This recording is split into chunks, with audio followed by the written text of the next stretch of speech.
This is a video about hate in sports. I very rarely get on here just to rant, but I'm sick of it already. I'm sick of the hate.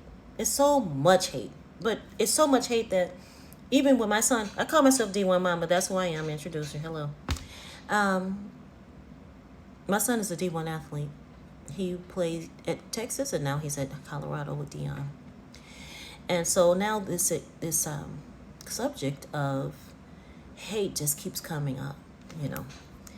Now, I believe that hate is a part of becoming one of these athletes, you know. If you're not experiencing hate, the devil is not there, which means you ain't in the danger of being great anyway. Let's just put it out there. But many times this hate is coming from people, who've never done it, who ain't gonna do it. They're just sitting up being critics. And also, but I just hate the energy. I hate the energy. Just know that if you're an athlete and your kid is oversized, you're oversized, you're whatever, bigger, faster, stronger, that comes with something. It really comes with a lot of hate. Maybe I'll do a whole series on just the many times my son faced some adversity because people are hating, literal hating, jealous adults. Hating because their kid was small, or because their kid was untalented, whatever. But today, that's not what this is about. This is just about the hate that Deion has to endure. It's unprecedented. It's crazy. And so I already know that he's obviously been dealing with it since he was a child, but now my son is over there. I literally asked Deion myself.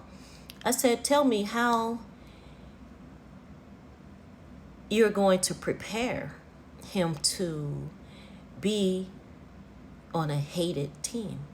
I asked him then, and his answer was eloquent. It was eloquent. He said, basically it's part of it. When the devil shows up, you already know that you're doing something right. That's the first thing. But he also said, it's a daily thing. He said, I walk this thing, I live this thing, and I teach from this thing. So I'll have him prepared, as a man and as an athlete to endure these type of adversities. And I thought, wow, that's really, of course that's wonderful to me, But once I want to tell a story, I was at a Texas game, and I had left the parent section, which is so tense. I had left the parent section to go and sit with some fans.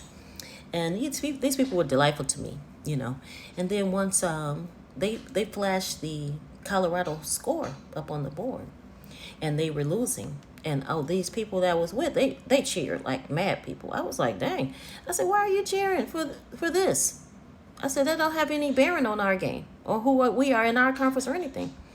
He said, I just hope that Deion loses. This is a squillionaire. This man is rich. I'm like, what? Why? Because he should just be quiet. Why? Why should he be quiet?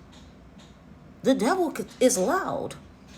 And so why should this man be quiet in his confidence? And keep in that mind, he got 110 kids to motivate and prepare, 30-something coaches, a whole staff. I don't even know how many people on the staff.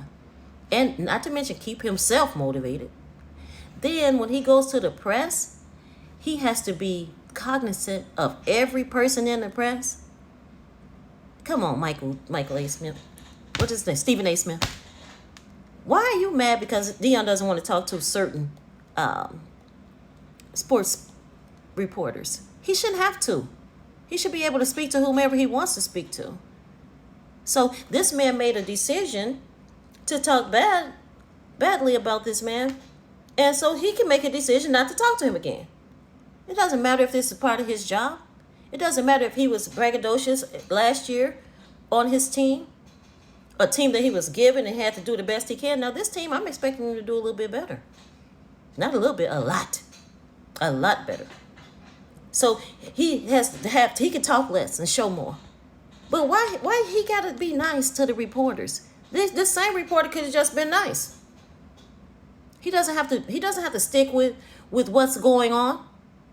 Just because he's don't come to the press conference. Don't worry about me. Find something else going on in Colorado, which I doubt very seriously you're going to do. Go ahead and report on the baseball team or something. Because having to endure hate all the time, it's taxing. It's taxing, especially, and Stephen A. even admitted this. He said, I know that he has a bigger calling on his life than just football coaching. Okay, this is his first time in this big, the second year in this conference. Give him time to grow.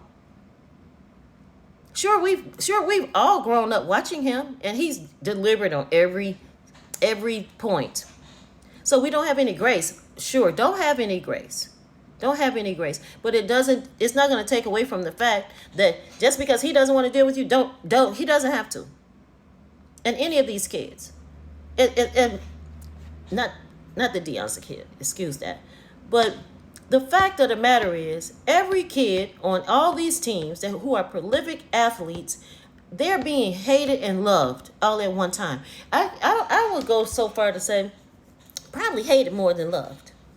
Because you got the fans of your team, but then you got all other people who hate your team. And then they're going to make it personal. This